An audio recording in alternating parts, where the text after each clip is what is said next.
Good morning class. আশা করি তোমরা সকলে খুব ভালো আছো। আমি তোমাদের জিওগ্রাফির সুমন স্যার।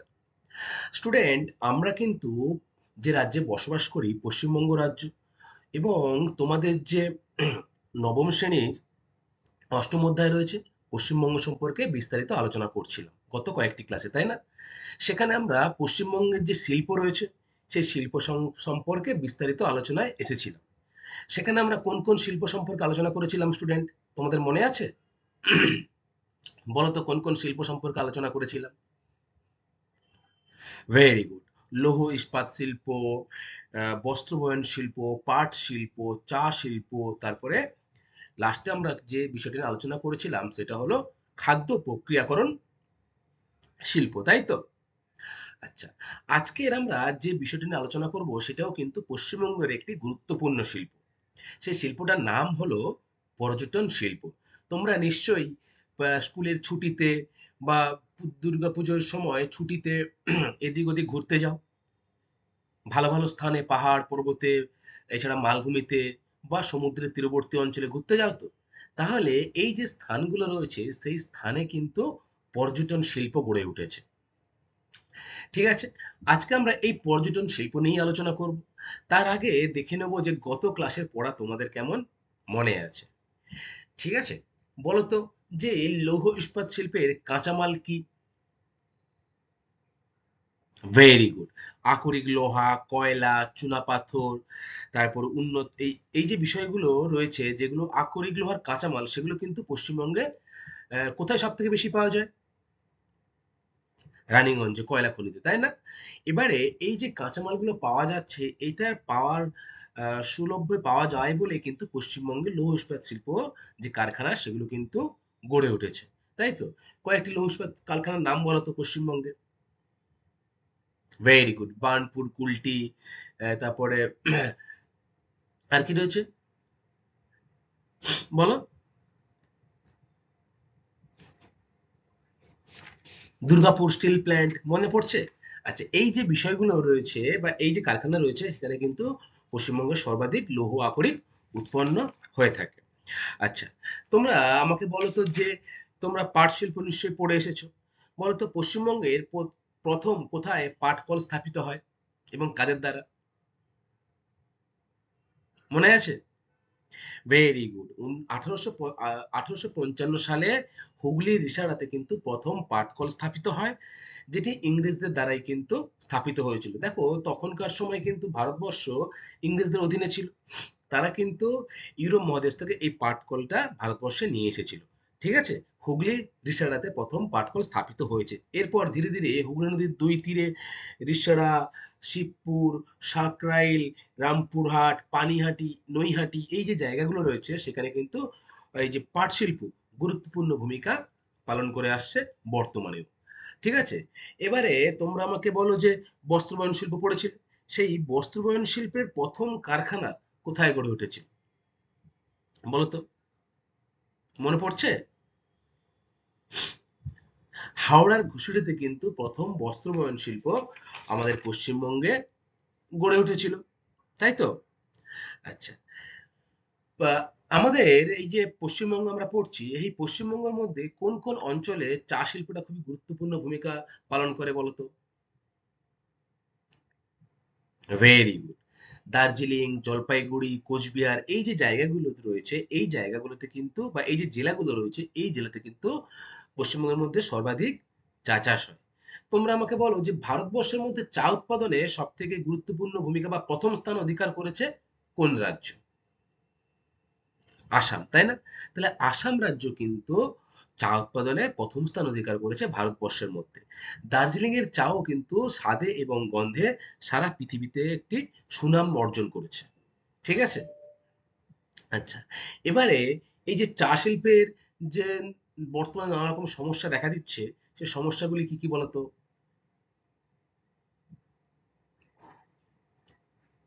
Very good. সেই পুরনো যন্ত্রপাতি দ্বারা উৎপন্ন করা হচ্ছে। ঠিক আছে, চা উৎপন্ন করা হচ্ছে, তারপরে শ্রমিক যে মালিক তাদের মধ্যে নানা রকম অসন্তোষের কারণে কিন্তু চা শিল্পে সমস্যার সম্মুখীন হয়, তাই তো? আচ্ছা, তোমরা কিন্তু নানা সময় খবরে শোনো যে উত্তরবঙ্গে চা কারখানাগুলিতে শ্রমিক ও মালিকের দ্বন্দ্বের ফলে চা যে উৎপাদনশীলতা সেটি কিন্তু ঘাটতি পড়েছে, তাই তো? আচ্ছা, ভারতবর্ষে টি বোর্ড কিন্তু রয়েছে এই চাকে গবেষণা করে আরো উন্নত করার জন্য। সেই টি বোর্ডটা ভারতবর্ষের কোথায় অবস্থিত? ভারতবর্ষের কলকাতাতে কিন্তু অবস্থিত টি বোর্ড, তাই তো? আচ্ছা, এবার আমাকে বলো তো যে খাদ্য প্রক্রিয়াকরণ শিল্প, যেটা আমরা আগের দিন পড়ে এসেছি, সেই খাদ্য প্রক্রিয়াকরণ শিল্পটা কি?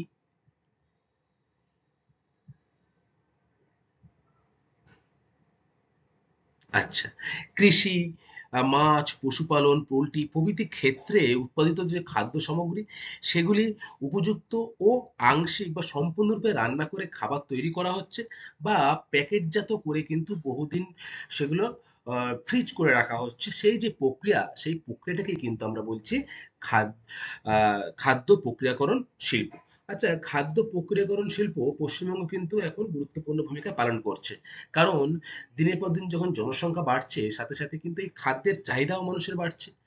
নানা রকম নতুন নতুন খাদ্যের যখন চাহিদা বাড়ছে, তখন কিন্তু এই খাদ্য প্রক্রিয়াকরণ শিল্পে মানুষেরও কিন্তু যোগদান বাড়ছে। এই খাদ্য প্রক্রিয়াকরণ শিল্পের মাধ্যমে মানুষ কিন্তু তার জীবিকা নির্বাহ করতে পারছে, তাই তো? আচ্ছা, তাহলে এই খাদ্য প্রক্রিয়াকরণ শিল্পের উন্নতির কারণগুলো আমাকে তোমরা বলো। ভেরি গুড, কাঁচামালের সহজলভ্যতা, অর্থাৎ মাছ, মাংস, ডিম, এই যে কাঁচামালগুলো এগুলো কিন্তু সহজেই আমাদের রাজ্যে পশ্চিমবঙ্গে পাওয়া যায়। এবং শুধু পশ্চিমবঙ্গ নয়, পশ্চিমবঙ্গ থেকে কিন্তু এটি সারা ভারতবর্ষে এবং বিদেশেও কিন্তু প্যাকেজিং এর মাধ্যমে বিক্রি করা হয়ে থাকে বা রপ্তানি করা হয়ে থাকে। আর কি আছে? মানুষের চাহিদা দিনের পর দিন বাড়ছে।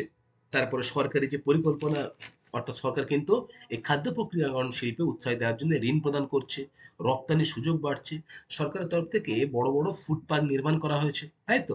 এই যে বিষয়গুলো, এগুলো কিন্তু গত ক্লাসে আমরা জেনে এসেছি, তাই না?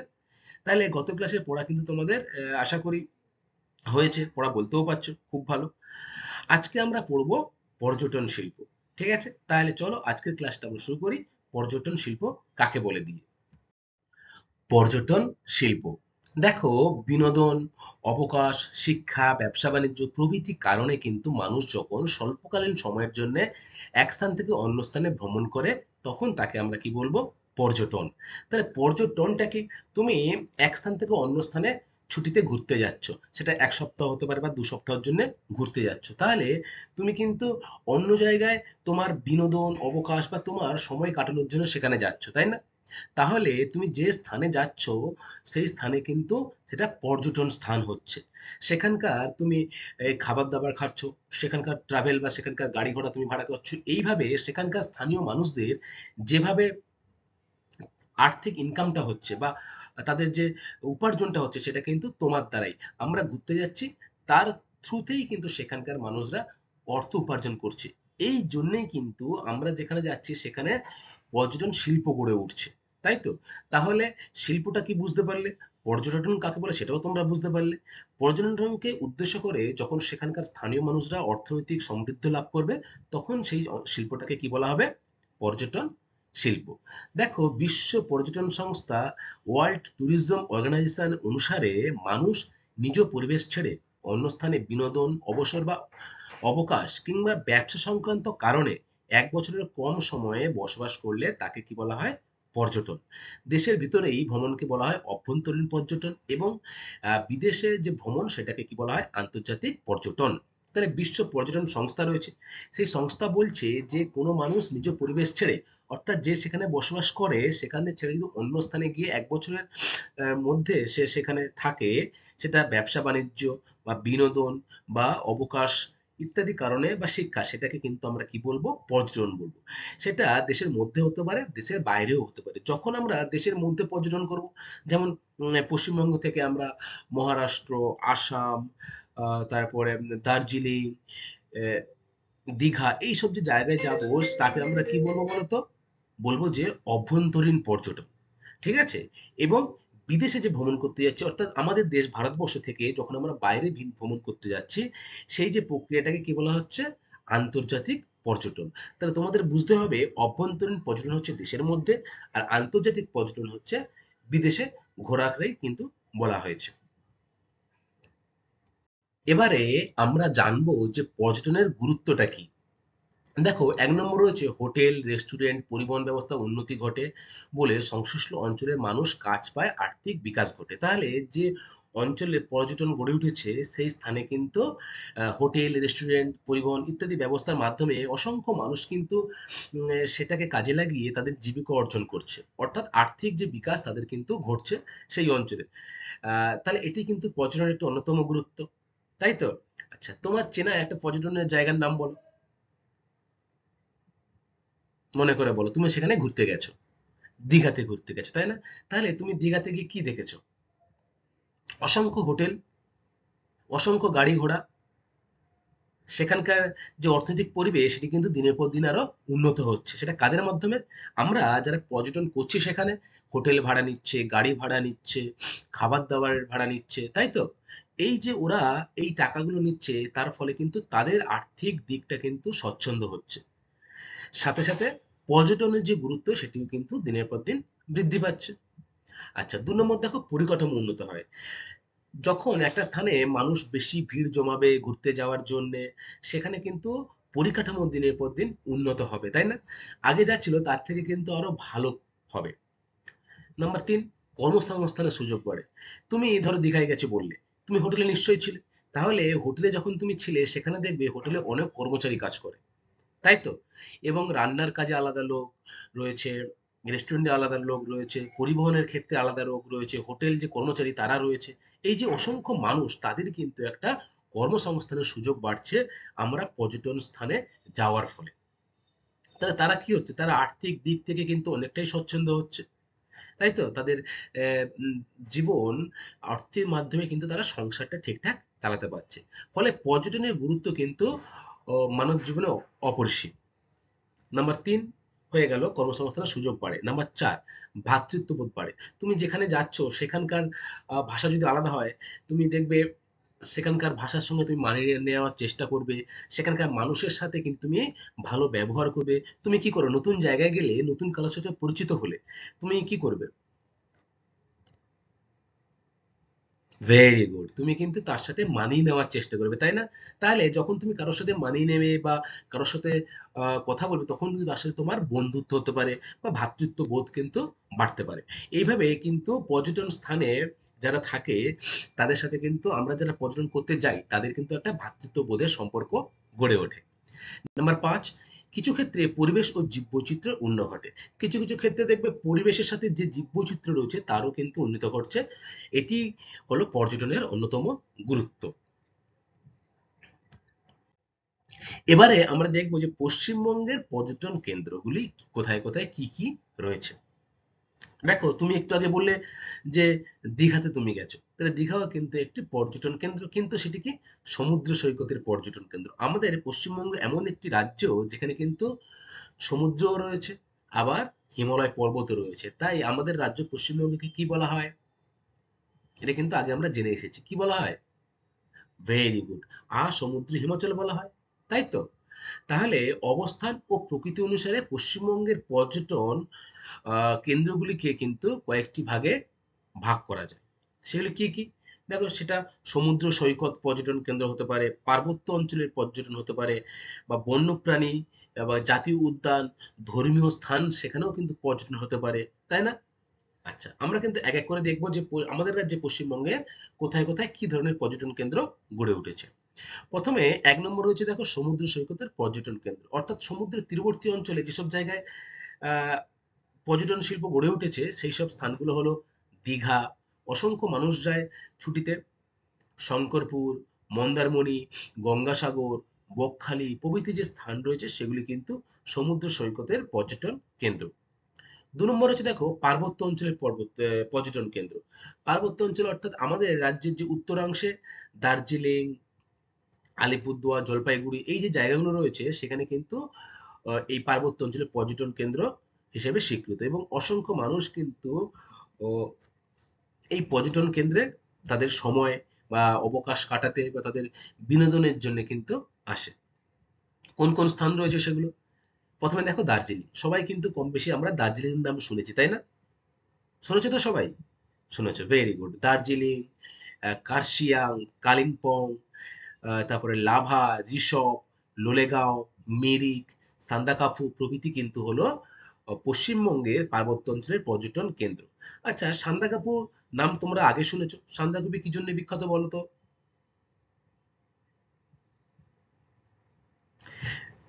মনে পড়ছে না তো? বলো তো পশ্চিমবঙ্গের সর্বোচ্চ সিংহের নাম কি? এবার মনে পড়েছে? হ্যাঁ, সান্দাকফু হলো পশ্চিমবঙ্গের সর্বোচ্চ স্থান, সব থেকে উঁচু স্থান কিন্তু হলো সান্দাকফু। দার্জিলিং, কালিম্পং, মিরিক এগুলো কিন্তু সবই পার্বত্য অঞ্চলের, এবং সেখানে আমরা কিন্তু প্রায় পর্যটন করতে যাই বা ঘুরতে যাই, তাই তো? আচ্ছা, এবারে ৩ নম্বর হচ্ছে দেখো বন্যপ্রাণী সংরক্ষণ কেন্দ্র ও জাতীয় উদ্যান সুন্দরবন। কম বেশি সবাই সুন্দরবনে ঘুরতে গেছো, নদীতে করে, বোটে করে এক প্রান্ত থেকে অন্য প্রান্তে গেছো। তাহলে সেই সুন্দরবন কিন্তু বন্যপ্রাণী সংরক্ষণ একটা কেন্দ্র। সেখানে কিন্তু প্রায় প্রতি বছর অসংখ্য মানুষ শুধু দেশ নয় বিদেশ থেকেও কিন্তু আসে পর্যটনের নেশায়। সুন্দরবনে বিখ্যাত রয়্যাল বেঙ্গল টাইগার কিন্তু সুন্দরবনেই পাওয়া যায়, এবং সেটি দেখার আশায় কিন্তু সারা পৃথিবী ব্যাপী লোক আমাদের এই পশ্চিমবঙ্গে পর্যটন করতে আসে। এছাড়া বক্সা রয়েছে, গরুমরা, সিঙ্গালীলা, নেওড়া ভ্যালি প্রভৃতি ন্যাশনাল পার্কে কিন্তু অসংখ্য মানুষ পর্যটন করে, যার জন্য এই সব অঞ্চলে কিন্তু কাছাকাছি অঞ্চলে পর্যটন শিল্প কিন্তু গুরুত্বপূর্ণ ভূমিকা অবলম্বন করে। আচ্ছা, এরপরে দেখো রয়েছে ঐতিহাসিক স্থান ও স্থাপত্য কেন্দ্র। আমাদের রাজ্যে পশ্চিমবঙ্গে কিন্তু অনেক ঐতিহ্যবাহী স্থান রয়েছে, যেগুলো সেই রাজরাজারা থেকে শুরু করে ব্রিটিশরা কিন্তু তৈরি করেছিল, তাই তো? যেমন তোমাদের কি মনে পড়ছে? মালদহের গৌড়, এটা প্রাচীন সভ্যতার একটা নিদর্শন। সেখানে কিন্তু ঐতিহাসিক স্থান মানুষ কিন্তু ঘুরতে যায়। তোমরা অনেকে মুর্শিদাবাদের হাজারদুয়ারি গেছো, গেছো তো? তাহলে এই মুর্শিদাবাদের হাজারদুয়ারি কি? এটি কিন্তু একটা ঐতিহাসিক ও স্থাপত্য কেন্দ্র। তখনকার দিনে নবাবরা কিন্তু এই এই হাজারদুয়ারি বানিয়েছিলেন। কোচবিহারের রাজবাড়ি খুবই বিখ্যাত একটি জায়গা। বিষ্ণুপুরের টেরাকোটা মন্দিরও কিন্তু ঐতিহ্যবাহী ও স্থাপত্য কেন্দ্র। এবারে নাম্বার ৫ বলছে দেখো সাংস্কৃতিক ও ধর্মীয় কেন্দ্র। তোমরা কিন্তু কম বেশি সবাই দক্ষিণেশ্বর গেছো, গেছো অনেকে? কে কে গেছো? অনেকেই গেছো। তাহলে দক্ষিণেশ্বর কিন্তু সাংস্কৃতিক ও ধর্মীয় কেন্দ্রের একটি পীঠস্থান, যেখানে মা কালীর আরাধনা হয় বা পুজো হয়। সেখানে অসংখ্য মানুষ কিন্তু যায় পুজো দিতে। এই পুজো দিতে যাচ্ছে যখন, তখন দেখবে তার আশেপাশে কিন্তু বিভিন্ন দোকান গড়ে উঠেছে, যেখানে প্রসাদ বিক্রি হয়। এই যে তাদের আর্থিক ইনকামটা কিন্তু সেখান থেকেই হচ্ছে, তাই এগুলোকেও কিন্তু আমরা পর্যটন শিল্পের মধ্যে ফেলবো, সাংস্কৃতিক ও ধর্মীয় কেন্দ্র হিসাবে। কলকাতা, শান্তিনিকেতন, অনেকেই ঘুরতে যায় শান্তিনিকেতনে। বেলুর মঠ, তারপরে সাগর দ্বীপের কি বিখ্যাত বলো? কপিলমুনি আশ্রম, যেখানে প্রায় সাগর মেলার সময় পশ্চিমবঙ্গে প্রায় কিন্তু ১০ লক্ষ লোকের সমাগম ঘটে এই সাগর মেলার সময়।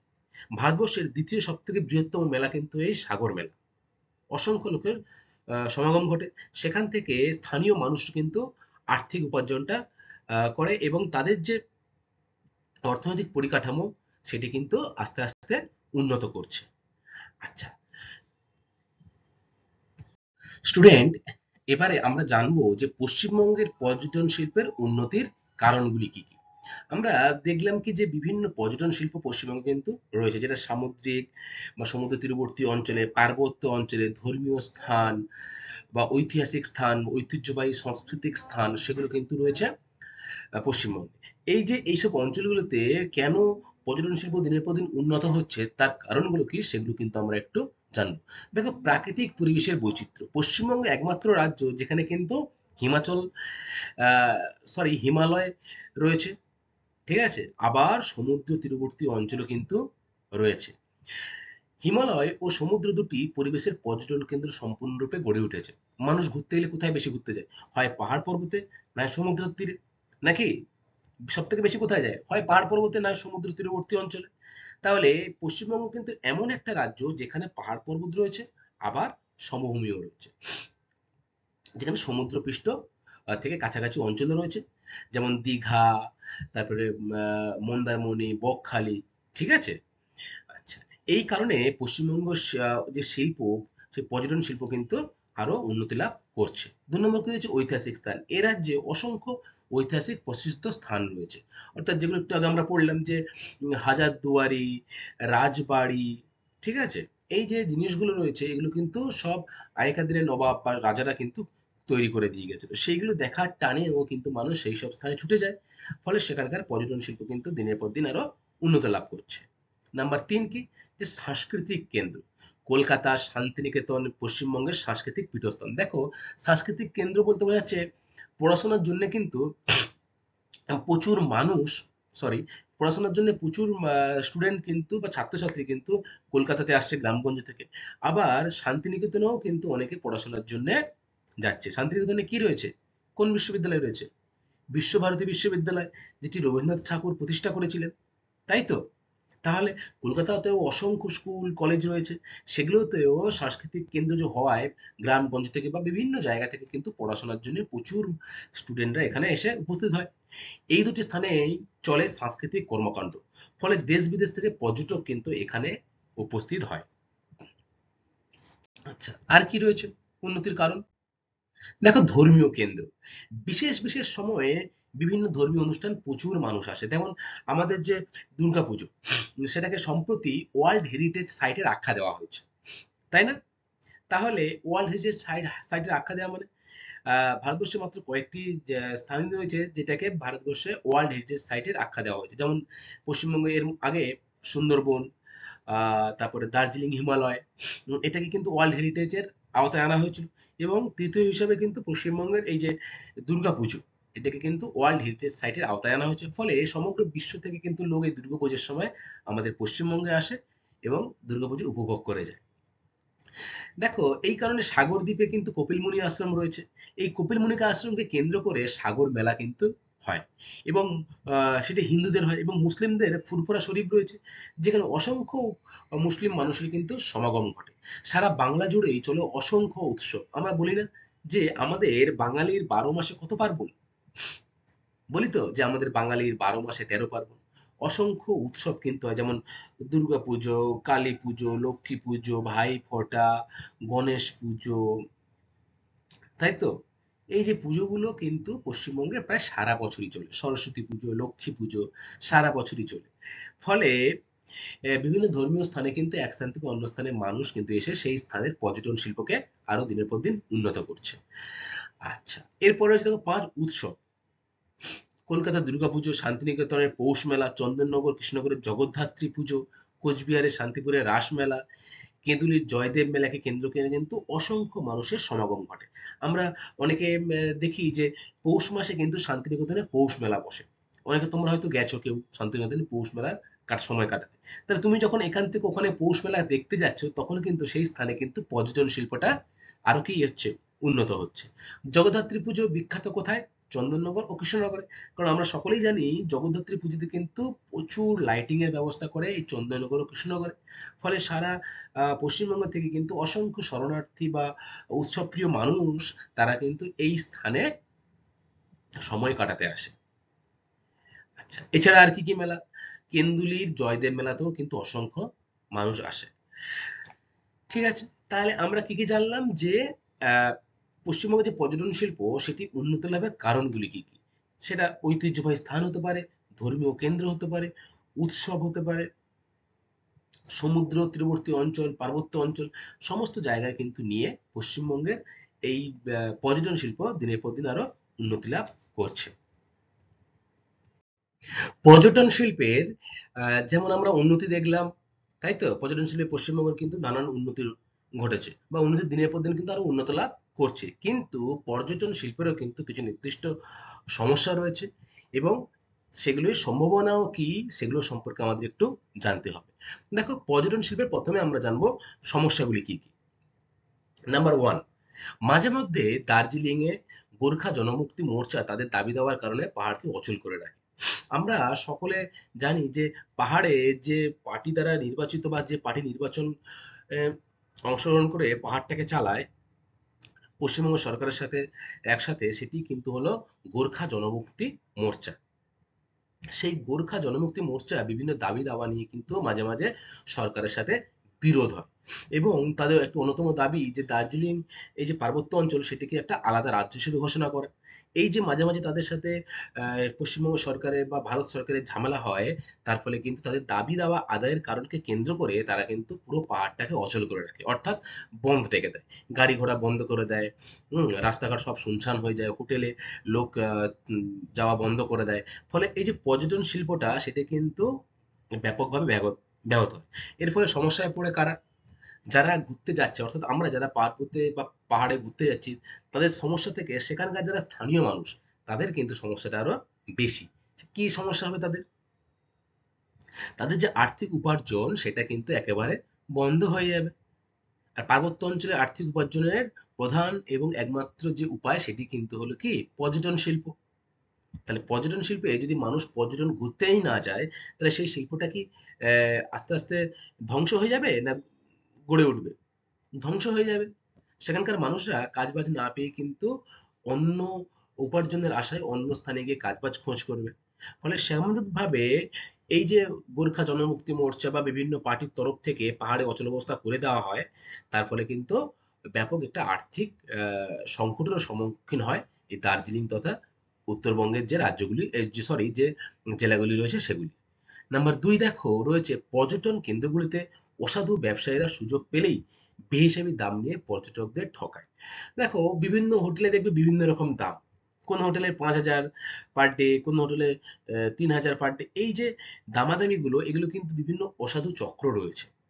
যারা দালাল চক্রের সাথে যুক্ত, তারা কিন্তু তোমাদের ঠকিয়ে দিয়ে হয়তো হোটেল নিচ্ছে ২,০০০ টাকা, সে কিন্তু তোমাদেরকে নিয়ে গিয়ে হোটেলে ৫,০০০ টাকায় বাজেট করে সে মাঝখান থেকে ৩,০০০ টাকা নিয়ে চলে গেল। এর ফলে লোকসান কাদের হবে? যারা পর্যটন করতে যাচ্ছে তারাই লোকসান হবে। এই যে অসাধু চক্রগুলো নানা স্থানে কিন্তু কাজ করে, বিভিন্ন পর্যটন ক্ষেত্রেই কিন্তু কাজ করে। ধরো যা গাড়ি ভাড়া তার থেকে অনেকটাই বেশি নিচ্ছে। ফলে মানুষ কি সেখানে আর দ্বিতীয়বার যাওয়ার পরিকল্পনা করবে? যে না, সেখানে গেলে কিন্তু আমার খরচটা বেশি হয়ে যাচ্ছে। তাহলে এই যে অসাধু ব্যবসায়ীদের পাল্লায় পড়ে মানুষ ঠকে যায়। ফলে কিন্তু পর্যটন যে কেন্দ্র সেটা কিন্তু আস্তে আস্তে বা দিনের পর দিন কিন্তু তার নামটা খারাপ হয়। ফলে সেখানে মানুষ দ্বিতীয়বার যাওয়ার আগে কিন্তু ভাববে। এটিও একটা গুরুত্বপূর্ণ সমস্যা। আর কি সমস্যা? সমস্ত ধরনের যাতায়াত ব্যবস্থার খরচ বেড়ে গেছে। দেখো পার্বত্য অঞ্চলে যাতায়াত একটু কষ্টকর, তাই না? পর্বতের ঢাল বেয়ে কিন্তু গাড়ি ওঠে। তাহলে যাতায়াতের যে খরচ সেটা কিন্তু আস্তে আস্তে আরো পার্বত্য অঞ্চলে বেড়ে যাচ্ছে। নাম্বার ৪, পর্যটন ঋতুভিত্তিক হওয়ায় অন্য সময় এই স্থানগুলোতে ব্যবসায়ীরা ক্ষতিগ্রস্ত হয়। দেখো যেমন আমাদের কাছেই রয়েছে দীঘা। গরমের সময় সবাই গরম থেকে একটু বাঁচার জন্য সমুদ্রের তীরবর্তী অঞ্চলে যে হাওয়া খেতে যায় বা সমুদ্রের ঢেউতে কিন্তু গা ভাসিয়ে দেয়, তাই না? জলে ঘন্টার পর ঘন্টা পড়ে থাকে। তাই তো তোমরা দীঘায় গিয়ে কি করো? সমুদ্রে গরমের সময় গেলে সমুদ্রের জলে স্নান করো, করো তো, অনেকক্ষণ জলে থাকো। তাহলে গরমের সময় কিন্তু দীঘাতে যে পরিমাণ জনসংখ্যা যায়, শীতের সময় কিন্তু অতটা মানুষ এই দীঘাতে ঘুরতে যায় না, কারণ শীতের সময় জল প্রচন্ড ঠান্ডা থাকে, অনেকে জলে নামতে ভয় পায়, তাই তো? তাহলে এই যে পর্যটনটা সেটা কিন্তু ঋতুভিত্তিক হয়ে যাচ্ছে।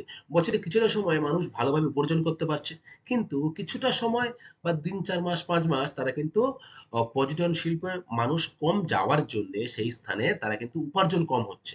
ফলে সেখানকার যে স্থানীয় ব্যবসায়ী, অর্থাৎ যারা হোটেল, রেস্টুরেন্ট, পরিবহনের সাথে যুক্ত, তারা কিন্তু ব্যাপকভাবে কি হচ্ছে? ক্ষতিগ্রস্ত হচ্ছে। তাই তো? তাদের আর্থিক ইনকাম বা তাদের যে ইনকাম সেটা কিন্তু আস্তে আস্তে দিনের পর দিন কমে যাচ্ছে।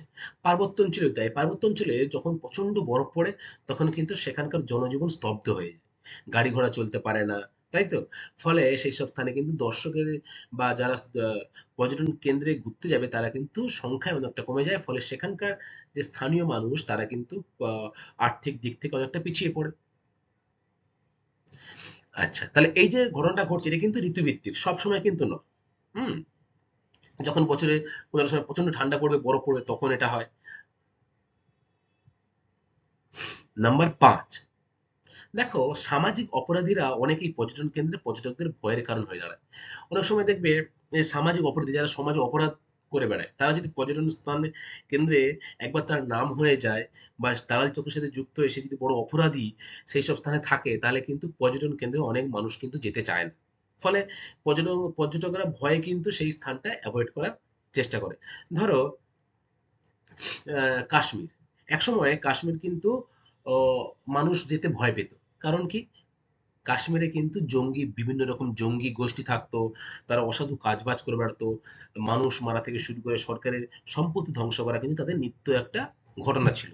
কিন্তু বর্তমানে দেখবে এই অসাধু চক্রের বা অপরাধ, সামাজিক অপরাধী যারা, তাদের কিন্তু দমন করার ফলে বর্তমানে কাশ্মীর বিভিন্ন স্থানে কিন্তু দর্শকদের বা পর্যটন যারা করতে ভালোবাসে তাদের সংখ্যা কিন্তু দিনের পর দিন বাড়ছে, তাই তো?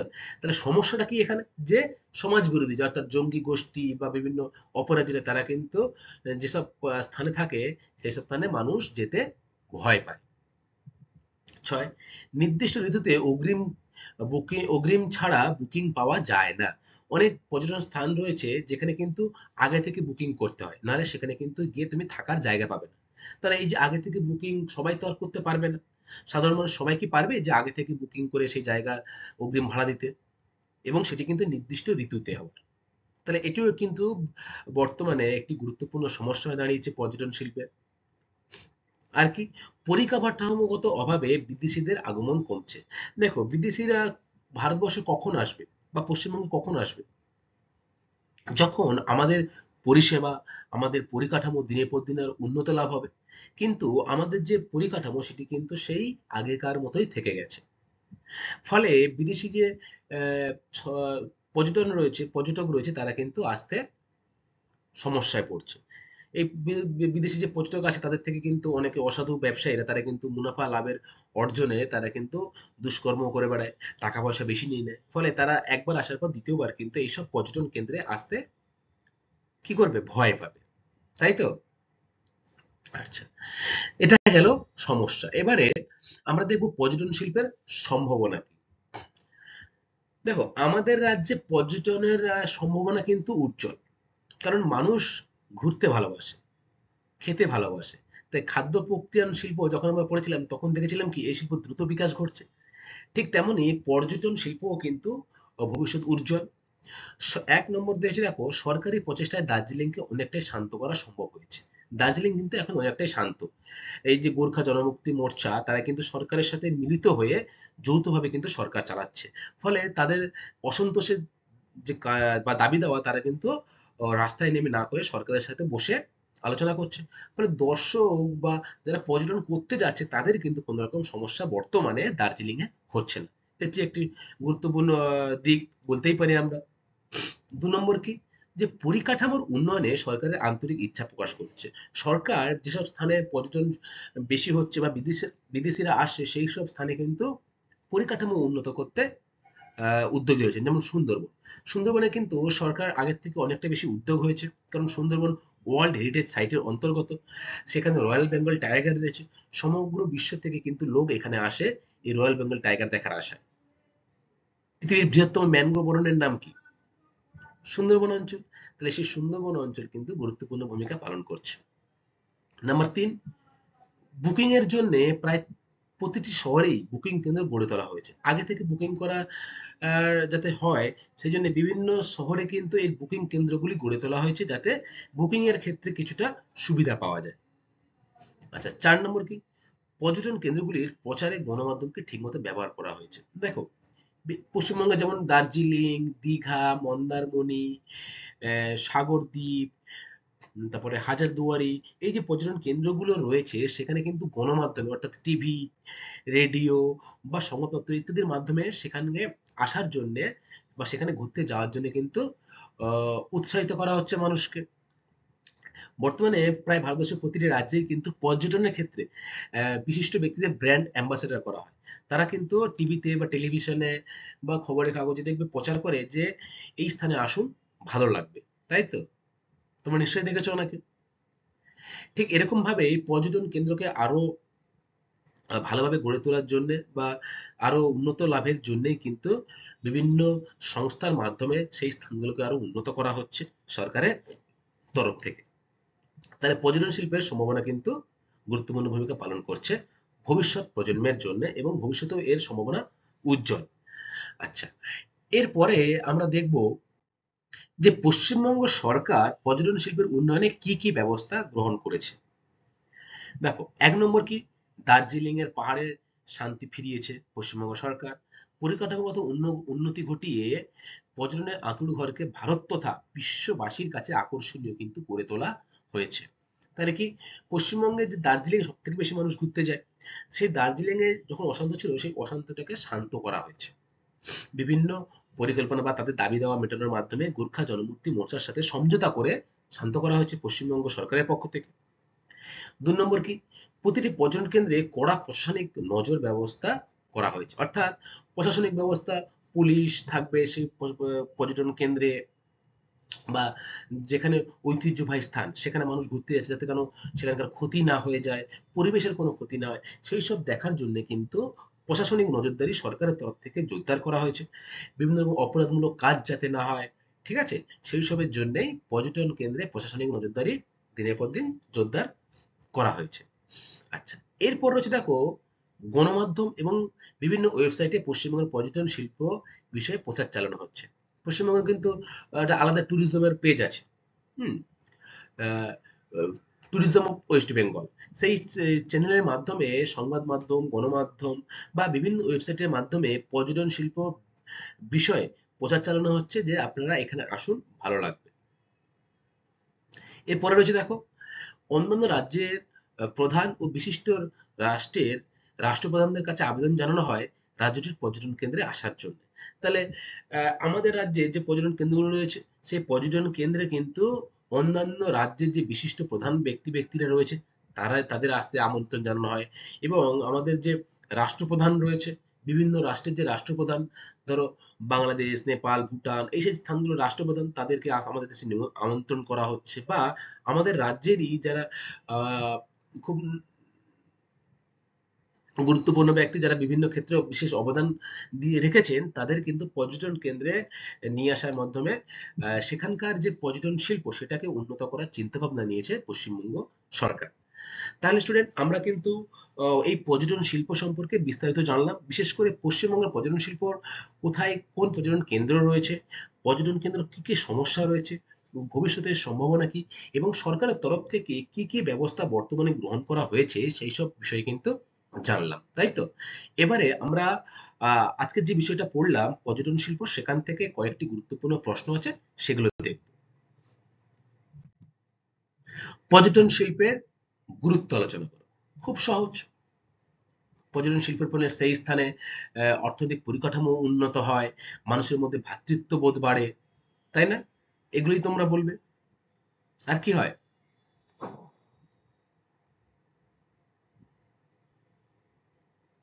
Very good. সেখানকার যে হোটেল, রেস্টুরেন্ট অ্যান্ড বা বিভিন্ন পরিবহনের মাধ্যম রয়েছে, সেখানকার মাধ্যমে মানুষের কর্মসংস্থান দিনের পর দিন বাড়ে, তাই তো? ফলে তাদের আর্থিক উপার্জনটা বৃদ্ধি পায়। সেই স্থানের কিন্তু আস্তে আস্তে চেহারাটাই পাল্টে যায়, তাই না? যখন কোনো একটা স্থানে অর্থনৈতিক পরিকাঠামো দিনের পর দিন উন্নত হবে, তখন সেই স্থানটা কিন্তু অন্যান্য স্থানের তুলনায় অনেকটাই এগিয়ে যাবে। আচ্ছা, ২ নম্বর দেখো রয়েছে পশ্চিমবঙ্গের পর্যটন শিল্পের উন্নতির কারণগুলি কি কি। কারণ সমুদ্র রয়েছে পশ্চিমবঙ্গে, আবার পর্বত রয়েছে। তাহলে পশ্চিমবঙ্গ এমন একটি জায়গা যেখানে আসমুদ্রি হিমাচল বলছি আমরা। সেখানে দার্জিলিং এ হিমালয় পর্বত রয়েছে, আবার বঙ্গোপসাগর রয়েছে আমাদের দক্ষিণ চব্বিশ পরগনার যে উপকূলবর্তী অঞ্চল, সেই অঞ্চল, তাই তো? তাহলে আহ, এর ফলে মানুষ কিন্তু পর্যটন শিল্পে আরো আকর্ষিত হচ্ছে, ফলে পশ্চিমবঙ্গের পর্যটন শিল্প কিন্তু দিনের পর দিন উন্নতি লাভ করছে। আচ্ছা, এবারে ৩ নম্বর হচ্ছে দেখো পর্যটন শিল্পের সমস্যা আলোচনা করো। পর্যটন শিল্পে কি কি সমস্যা হতে পারে? দালাল চক্রের ফলে হোটেলে বুকিং বা অন্যান্য ক্ষেত্রে সমস্যা হতে পারে। আর কি হতে পারে? স্থানীয় যে দাবি দেওয়া সেটা আদায়ের জন্য কিন্তু পর্বতাঞ্চলের লোকেরা কিন্তু স্ট্রাইক করে দেয় বা ধর্মঘট ডেকে দেয়। ফলে সেখানকার জনজীবনে কিন্তু ব্যাপক একটা প্রভাব পড়ে পর্যটন শিল্পে। ঠিক আছে? আচ্ছা, এবারে বলো যে ৪, যে পশ্চিমবঙ্গের পার্বত্য অঞ্চলের পর্যটন কেন্দ্রগুলি কি কি। আমাদের রাজ্যে পশ্চিমবঙ্গের পার্বত্য অঞ্চলের পর্যটন শিল্প কেন্দ্রগুলি কি কি? Very good.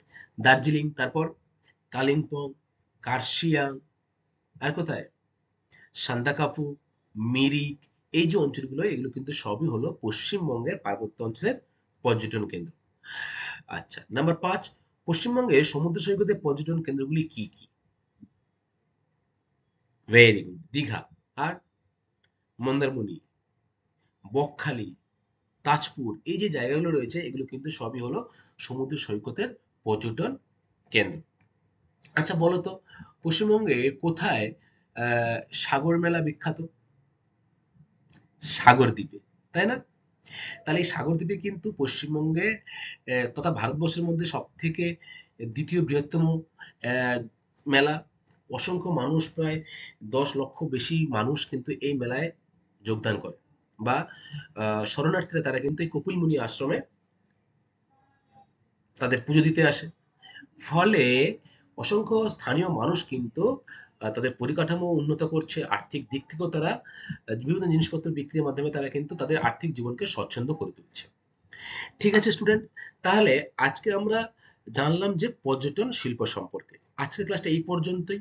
আশা করি তোমরা পর্যটন শিল্প সম্পর্কে সমস্ত বিষয় বুঝতে পেরেছো, আর কোনো সমস্যা থাকার কথা নয়।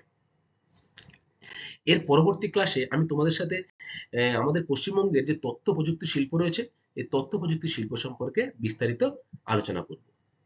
সকলকে অসংখ্য ধন্যবাদ ক্লাসটা মনোযোগ দিয়ে শোনার জন্য। Thank you class.